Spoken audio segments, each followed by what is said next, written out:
fear of success masquerades as fear of failure, because success will force you to become somebody different.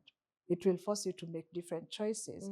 We just talked about it. Yeah. You know, it will force you to outgrow people. It will force you to outgrow a way of life that you knew before. You've been used to showing up in a different way, and now your growth is requiring you to show up in a totally different way that could be scary.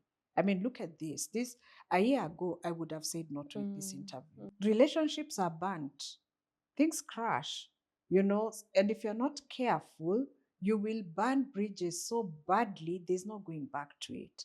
So all hell will break loose. And even for you internally, there's this shift, a mindset shift. The old thought patterns, the old beliefs, they're going nowhere. It's They're gone. still in you. Or they're not gone. They don't go. Beliefs, things that are already ingrained in your subconscious mind remain, but you overwrite them. But they're still under there. And remember, they have had years of power. So whatever you're overwriting is weaker, and you need to repeat it, reaffirm it over and over and over again until it gains muscle.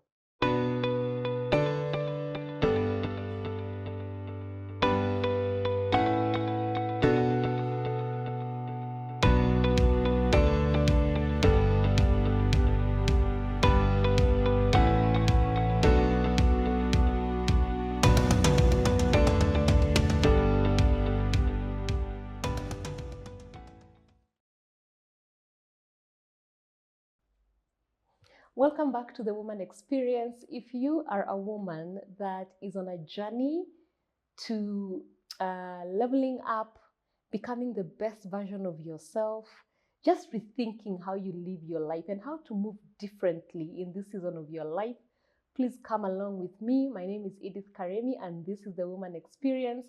Today we are on part 4 of what has been a very powerful conversation with Caroline Gikonyo, who is a transformational leadership coach, and she's just been sharing her wisdom, pouring about how do you rewrite your narrative moving forward, how do you show up without overwhelm, and basically how do you gain self-mastery, because the name of the game, I think Caroline has been self-mastery, if nothing else, and healing. And there's so much more. And I would really encourage you, this is episode 4. Please, if you want to get some really good content, start with part 1, grab a book, a pen. For those of you who are in the kitchen or driving home, feel free to keep replaying this video when you're alone. Take a pen and paper. I believe this is really, really useful wisdom. Karibu, Caroline. Asante sana. So we've now gone through this woman who has sort of begun her journey. She's rethinking her story moving forward. She's trying to break through. She's sort of made a few changes with the overwhelm. She's let everyone know. She's probably gone to therapy. She's probably hired a coach like you.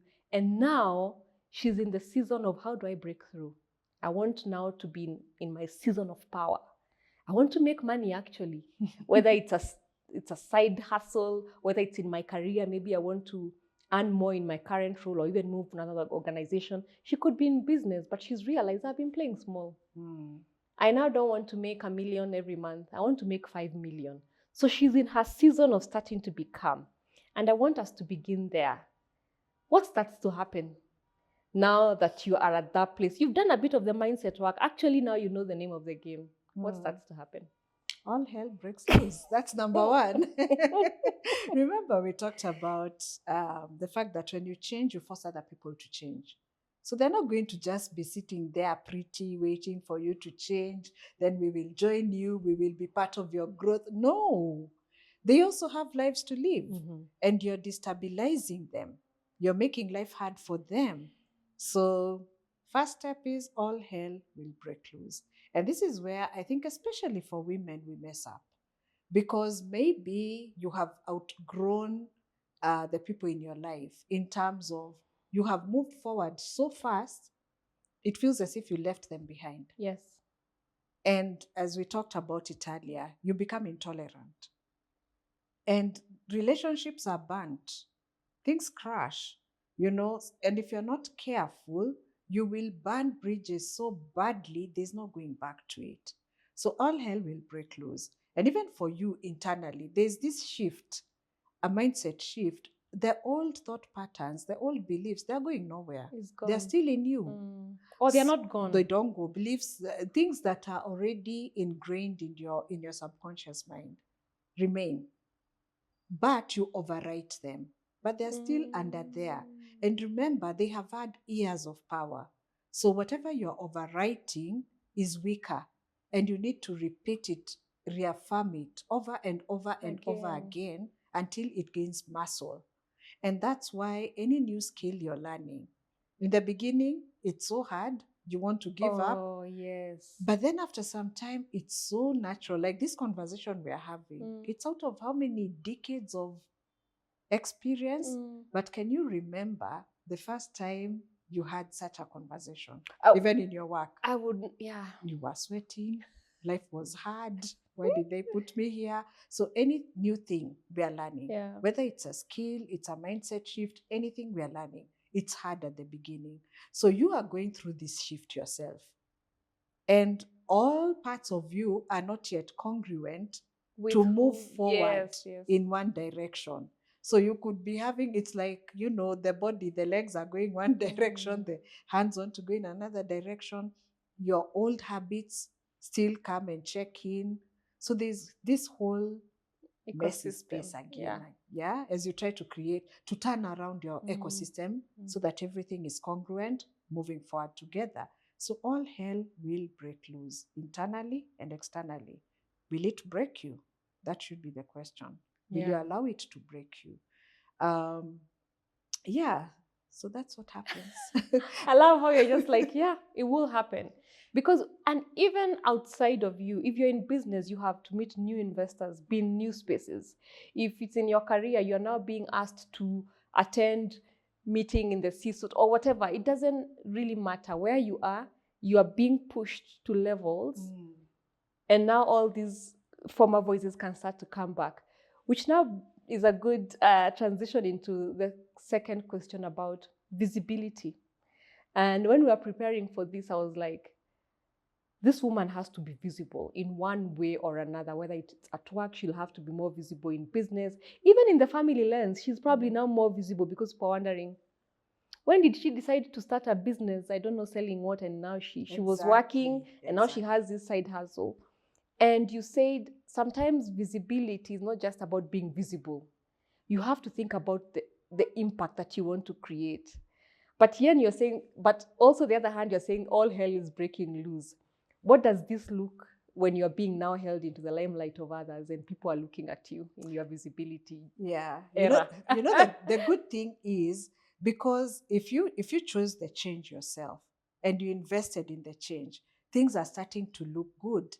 You can now see, before you were just in the darkness, you weren't seeing signs of light, but now there's signs of light. You're getting results. So you are riding a high. While all hell is breaking loose, you're riding a high at the same time. And there's a fierceness. And there's motivation. You want to push through.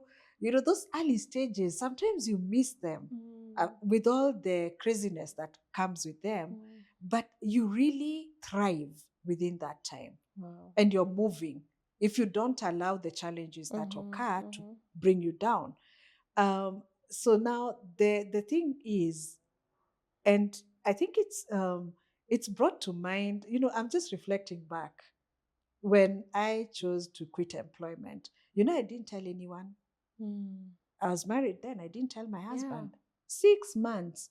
I served a 6-month notice. Wow.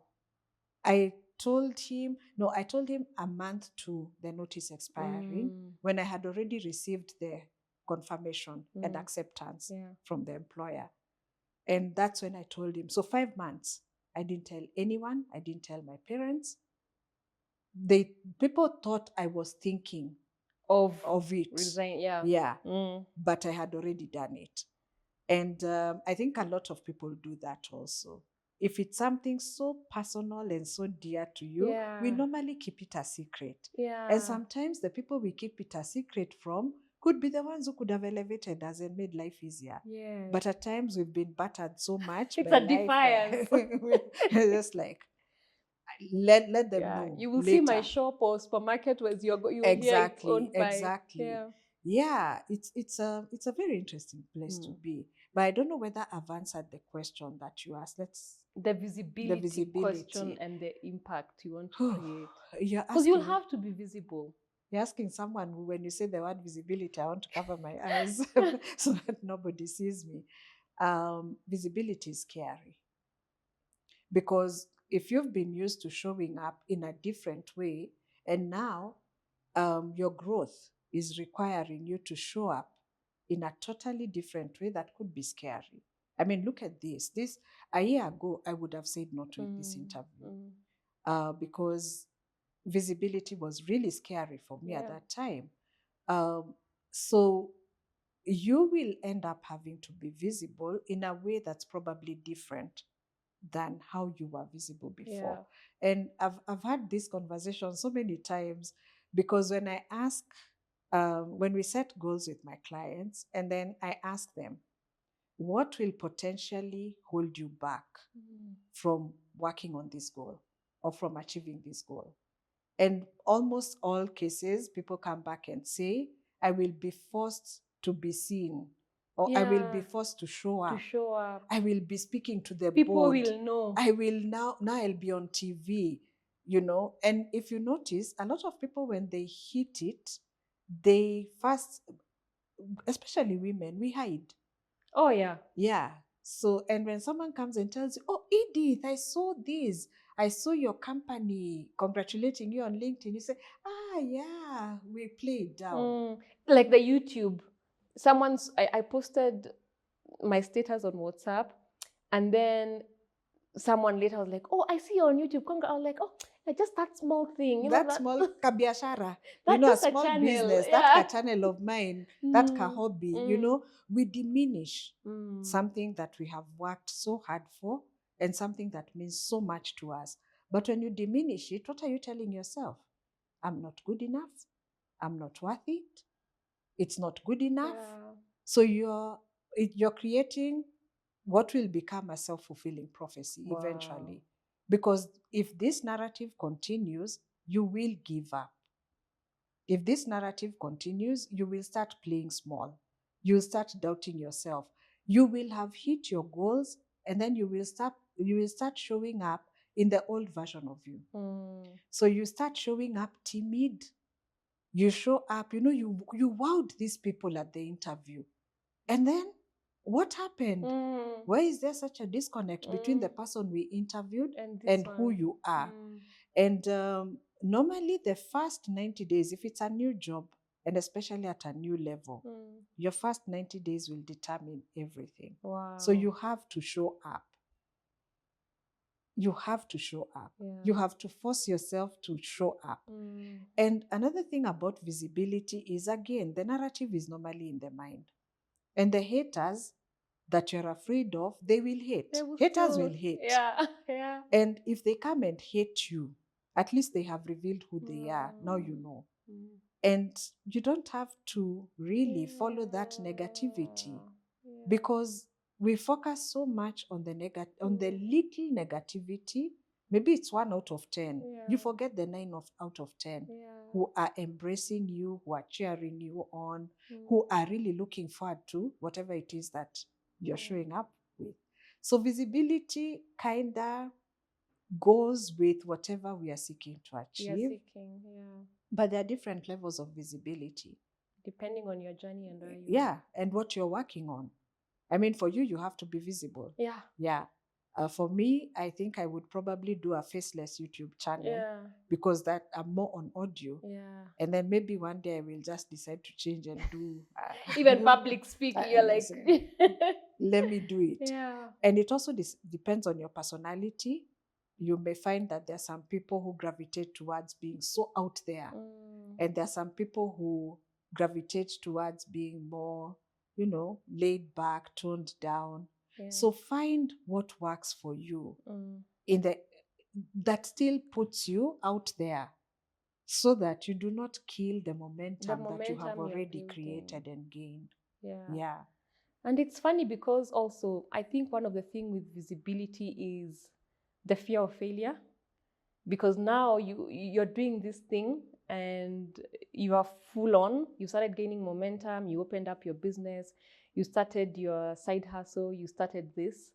And then now there's more eyes on you. And a lot of women now, like you've said, in their mind, the failure, you start to anticipate failure even before it happens. Yeah. Yeah. Yeah. And Yeah. probably bring it forward.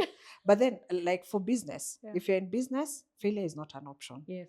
It's going to happen. I think for everything, even. Well, at work, it may not have the same pain and impact. Yeah. Maybe it may have consequences, but it can be easier contained if it wasn't a big deal. You know, there's some failures that are detrimental to you and your career and whatever it is that you are working on, and even to the company.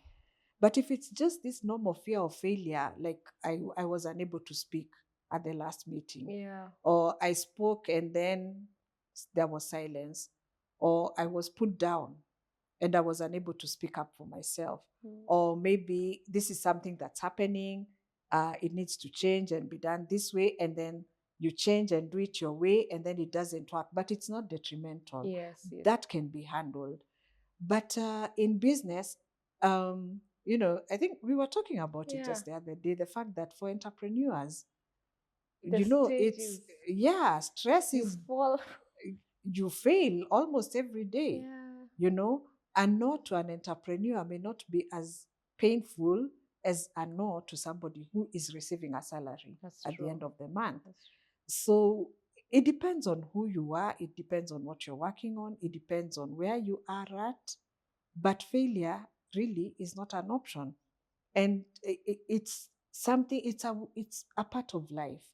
And, I remember one of the online mentors I follow, and he said, you should seek to fail at least once a day. If not once a day, at least once a week. Wow. And for a long time, my children and I, during dinner, we would ask each other, so how did you fail today? Because we need to normalize failure. Failing. Yeah. Yeah, but our education system does not. So we fear failure. Yeah. But then fear of success masquerades as fear of failure, because success will force you to become somebody different. It will force you to make different choices. We just talked about it. Yeah. It will force you to outgrow people. It will force you to outgrow a way of life that you knew before. So that person, you may be afraid of that person that you will become when you become successful. And so you think you have fear of failure, but in reality, it could be fear of success. Yeah. Wow. Fear of success is really a big deal. It is. Yeah, but we Yeah. don't know that it exists. Yeah.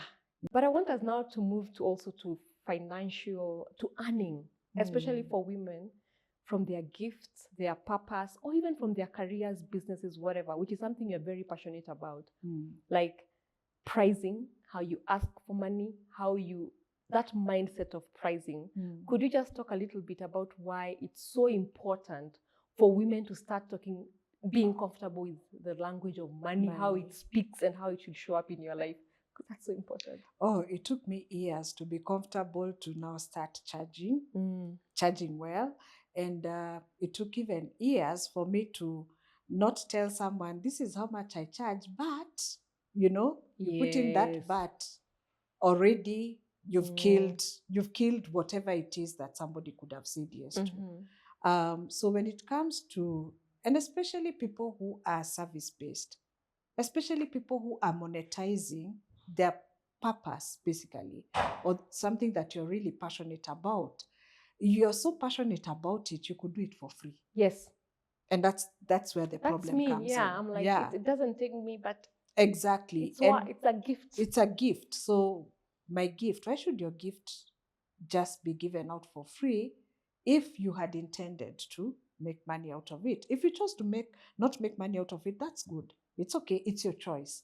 But if I am in business and my gift is what is making me money in this business, why shouldn't I be well paid for it?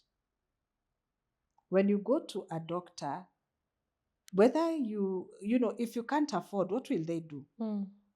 They will do first aid if need be. But Then if there's turn no you first away. aid needed, what will they do? They'll refer you out. Yeah. Yeah. If you go to a lawyer and you don't have money and you say it's your gift, Yeah. what will they tell you? Yeah. If you go to a pastor, do pastors get paid? Do they get paid? I hope now they are in 2025. But pastors do get paid. Yes. They earn a salary. And from the So if matters that are really critical, matters of spirit, matters of health, matters of things legal, if those people get paid, and some get paid really well, why shouldn't you? And that's something I would tell coaches. Why shouldn't you get paid? And sometimes I meet coaches who are charging like 1,000 shillings per session. And they're working with people who can actually afford to pay way more than that. Yeah. And you devalue your gift, you devalue your service, and then you cannot meet your dreams. And that's the saddest bit. But if you're okay at that level and it's helping you meet your dreams, that's okay. That's okay. Because there's someone for who charging 1,000 shillings per session is something they never thought they can reach. Yeah, that's where they are. That's where they are. So now you have reached charging 1,000 shillings.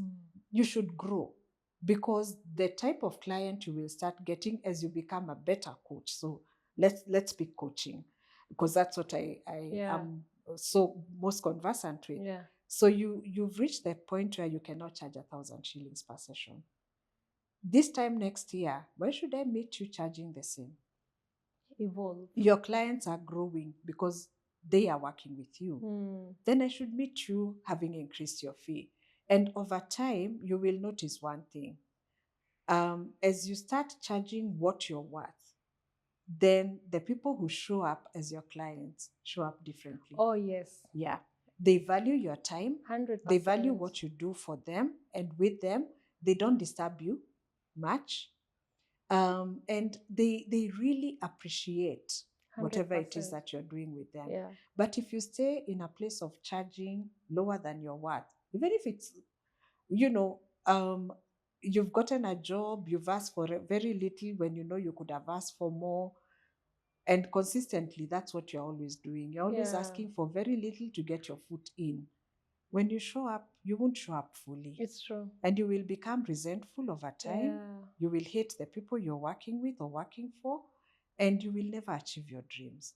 So it took me a very, very long time, despite working with coaches myself, working with business coaches to help you overcome that mindset of undercharging. Yeah. But pricing it's an internal thing. It's a mindset thing. It's a mindset thing. It's a mindset and thing. The only way you can overcome a low pricing mindset is by charging more. Oh. That's it. Yeah, just decide. Yeah. Have you heard what guys do when they go to interviews? They ask for outrageous amounts. The other day I listened to my son attending an interview, and when I looked at the requirements, I think he had 60%. Yeah. But he still applied. Yeah. And he still attended the interview. And I was like, gosh, I wish I had that courage when I was younger. Yeah. So guys have that confidence that we don't have. A guy will throw out a figure that's crazy. Yes. You'll probably get it. Yeah. Women, we will go below what we are worth. Always. Yeah, the likability factor, where you want to be liked despite, and I did it in my over 40 episode on why over 40 is great. A lot of these gifts are also entwined with your career, which means you worked 10 over 15 years in this, whatever you're trying to, put out in the market. It's really good. It's a product that has been tested. Yeah. Maybe in your organization, you're the finance manager. So if someone comes to you as a financial consultant, they're buying the 10, 15 years, not the name. Not just this title. 1 hour. They're buying your 10, 15 years of having consulted. Own your expertise. Own it. Own it and be comfortable. Sit on that chair and make yourself really comfortable. Yeah.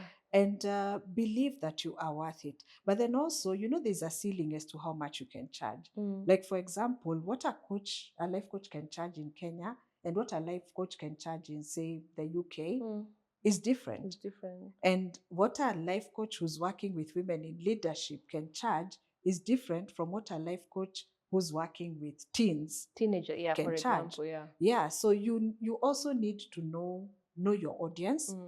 You need to have really researched, because pricing is not just coming up with that figure. So you need to know your ideal customer. Who are they? You need to know their demographics. You need to know even their level of income on average. You need to know things like their level of education. You even need to come up with what do we call it? A customer avatar. Yeah. You know, so when you're thinking about who you want to work with, you already have a very good idea about who they are. But the deeper one is what we call the psychographics, you know, what makes them behave the way they behave and what makes them buy. Yeah. Things like their values, things like their beliefs, things like what matters most to them. You know, what are their interests? What kind of books do they read? So you really need to know your audience. And this also goes even for employment. Yes. If you don't know the companies or the industry very well, then you will misquote. You will misquote how much you should so be many paid. jobs I grossly miss and underquoted. Yeah. Yeah. And sometimes you don't want to do the work of the due diligence. No, you need to do the due diligence. And you know, the bigger the role that you're looking for, if it's a job, the more you need to have researched.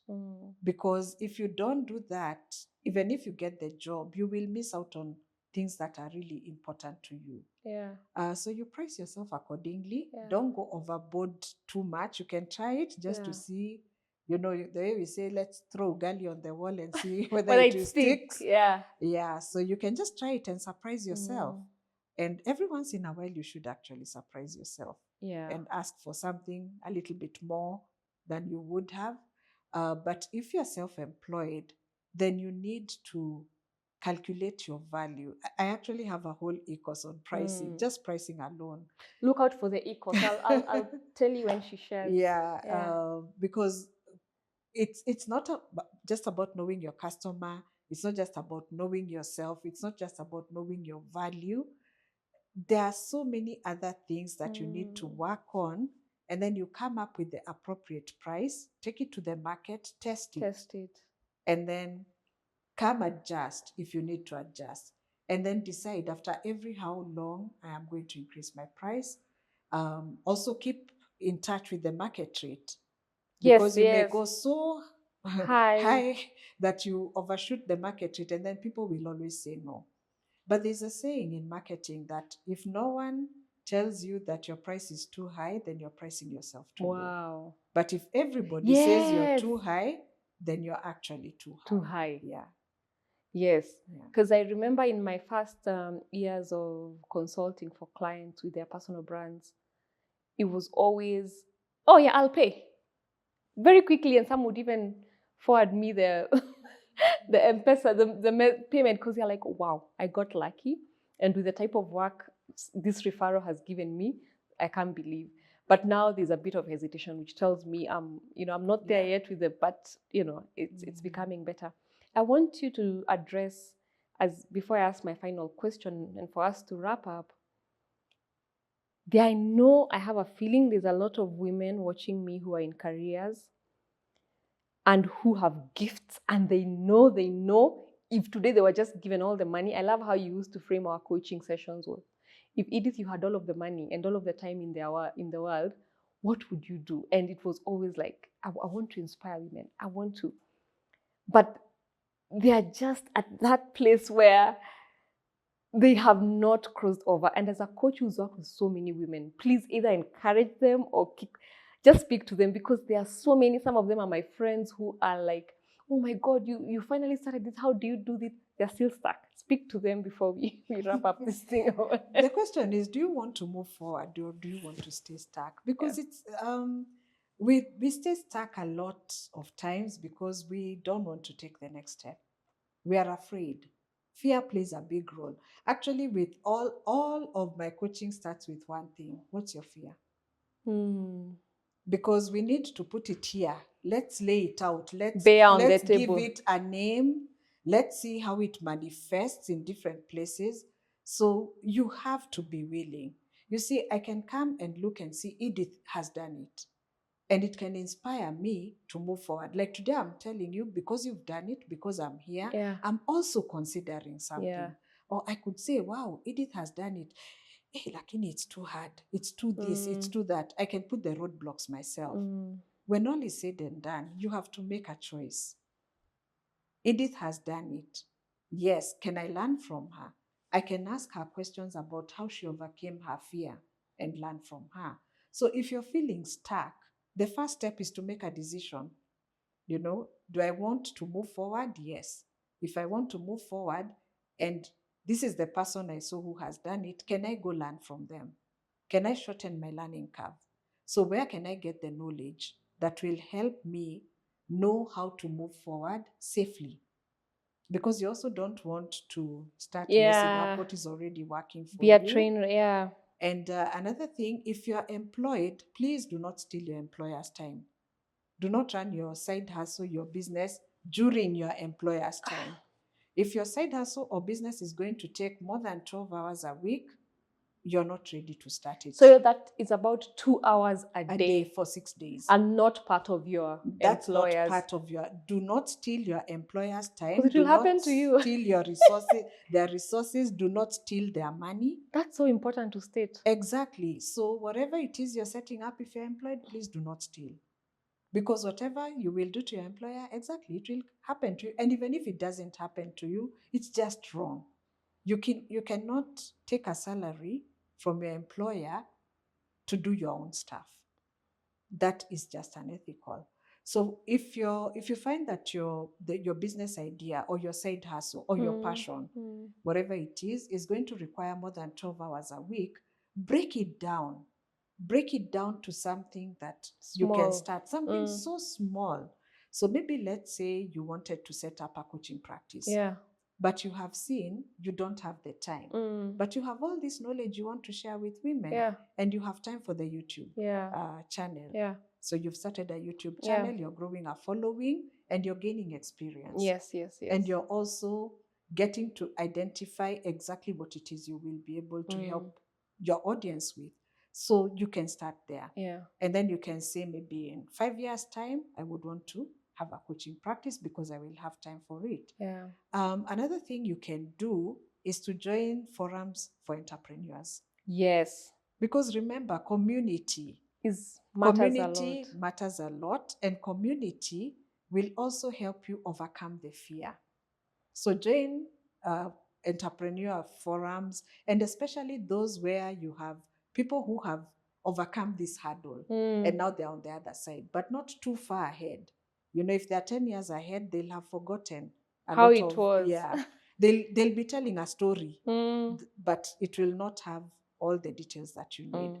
So people who are about 5 years or less ahead of you, it will help. Attend classes on entrepreneurship. And then give yourself a timeline to start. Oh, that's there important. Has to be a deadline. Yeah. Otherwise, you'll just be in this cycle of hanging out with people. Like me from learning. 2017. Yeah. Causes, paying for. Yeah. And then create space. Start creating space. So what I would do if I was in such a situation, I would first decide what it is I want to do. So that's very critical. And there are so many people online. You can get so many resources that help so much you, wisdom online. Yeah, on how to identify your passion or how to find out your perfect business. There's so much about that. So first identify what it is you want to do. And then the second thing I would do is to create an ideal schedule. We did that. Yes. So when money is not if money was not a problem, how would I live my life? And then you create that schedule and you put it on the wall somewhere you see it all the time. Because we want to reprogram the mind. I know the mind doesn't distinguish reality from fakeness. So we want to fake program our mind into until it starts seeing that this life. This is the life. And it takes years. So you will look at that schedule for years. And you may refine it, but don't change it too much. The first one is normally the inspired one. So you see, we have not started the Yeah. business. We're not even talking Yeah. business. So you know what you want to do. You have your ideal schedule.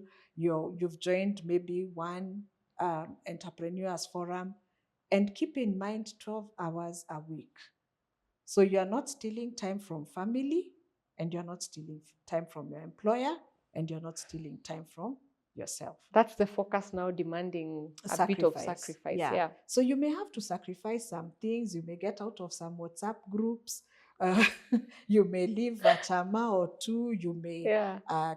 You may let go of some responsibilities that you had taken up Yeah. in some committees, but you can find 2 hours a day. Or you can say maybe Saturday is the day that I will do the bulk of the work. 12 hours a week, so that you do not mess up on these other areas of your life. So over time, and because you gave yourself a deadline to start, so as the deadline reaches, then you will know whether you're starting or not. Yeah. And then be candid with yourself. Yeah. Hold those meetings with yourself.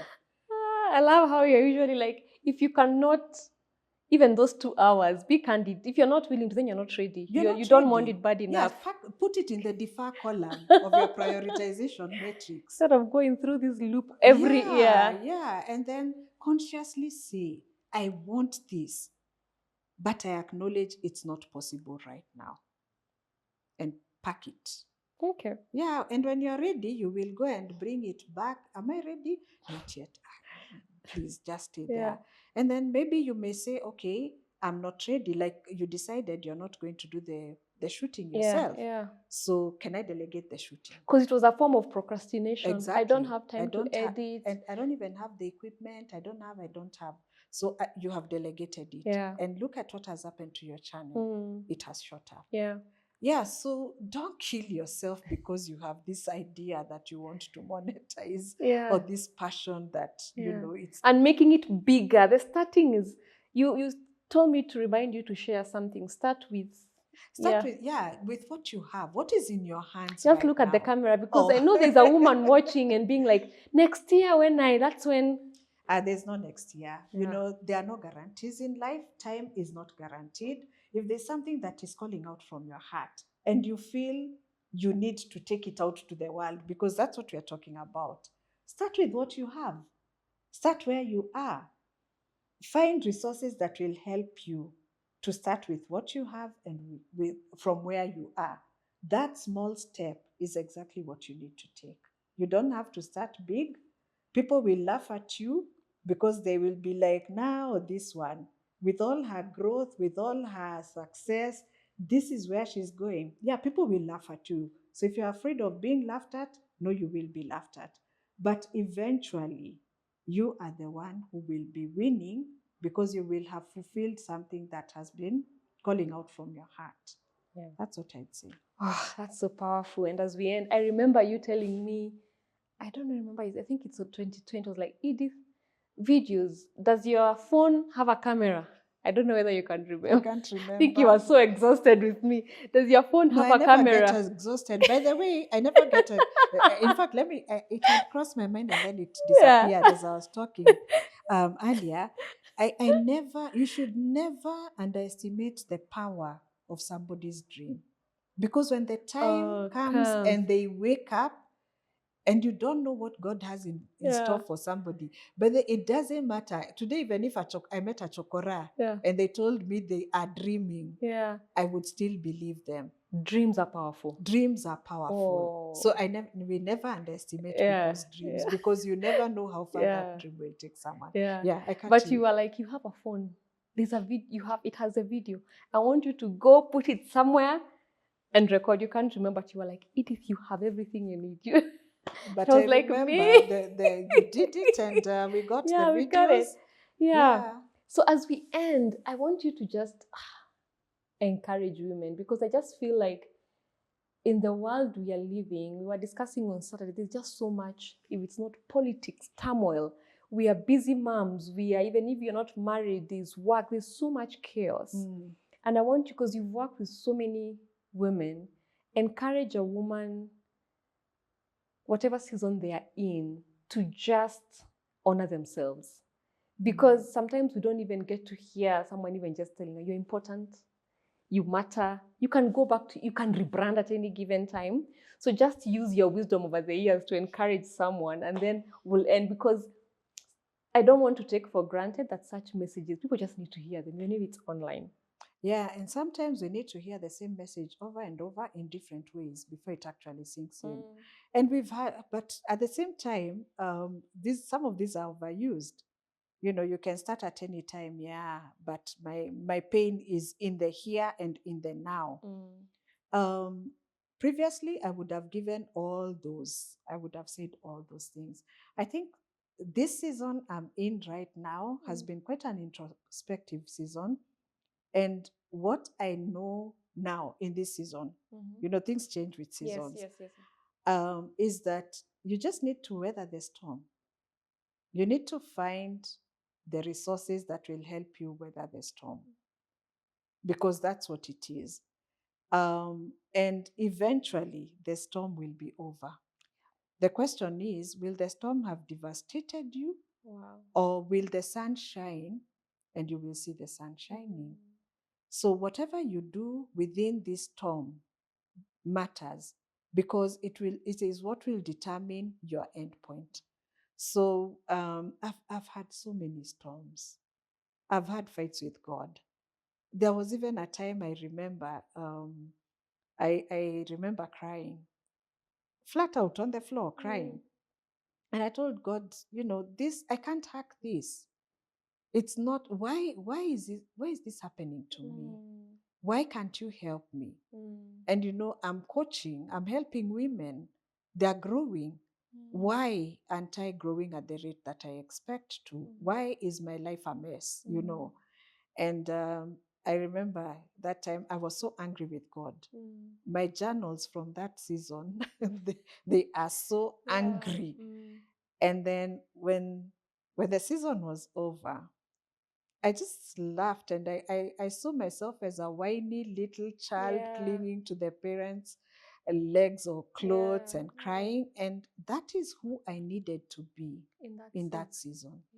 Because that is what got me out of the season. And the journaling helped. So journaling is also a tool that you can use to bring out your emotions, bring out your ideas. I don't think it's possible to weather a season without journaling. So journal, preferably by hand, not voice notes and all that, and Something not happens digital. when you write. Yeah, there's something that happens. The mind, the eye, the hand. And find a space or spaces where you can, there's someone or people holding space for you within that season. So if that person is a therapist, that's okay. If it could be a sister, it could be a mother, somebody who loves you, who cares for you, but who also does not let you get away with it. Yes. Yeah. And they don't beat you up too much, because in that season, you don't need beating up. But they hold space for you while also pushing you a little bit so that you don't stay stuck there. And if you need professional help, ask people around, ask around. And you will find somebody that who can refer you to somebody who helped them.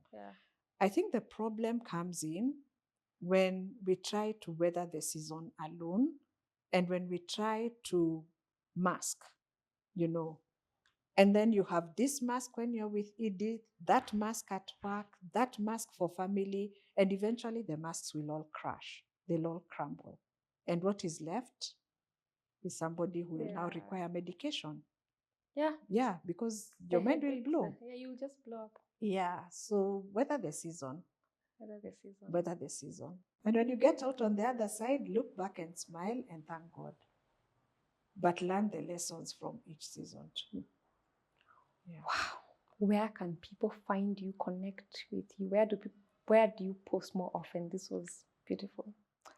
I haven't blogged in a while, but I do have a blog that has amazing content for women and for solopreneurs. It's called newdawncoaching.com. New Dawn, NEWDAWN, coaching.com. So you can find me there. You can find me on LinkedIn, Caroline Gikonyo. it's right now I am not so much online because I have taken time to be out of online. Or rightly so, yes. Yeah, but there is content in those spaces already Yeah. that somebody can use. And when you're on my blog, get into my email newsletter because that one still runs every week. Yeah. Yeah. And it's incredible. We were just talking with Caroline how even when sometimes you don't have the money, you can take time every 2 weeks, just go to her newsletter. Already there's so much wisdom there, and you go to the blog. But Caroline, thank you. This was transformative. And I love that I get a front row seat with someone I really consider a mentor, someone who has pushed me and is now looking to even see what I can do. So thank you so much. And also coming to the Woman Experience as my second guest. And thank you so much. Please, please, please share this episode with all the women in your life. These are conversations we should be having at our, the fireplace where we are all seated. But since we can't all be gathered, at least we are shining this wisdom on the screen. I will put all the links that Caroline gives me. Please see her content, connect with her on LinkedIn, and yeah, subscribe, and I'll see you next time, and God bless. Bye.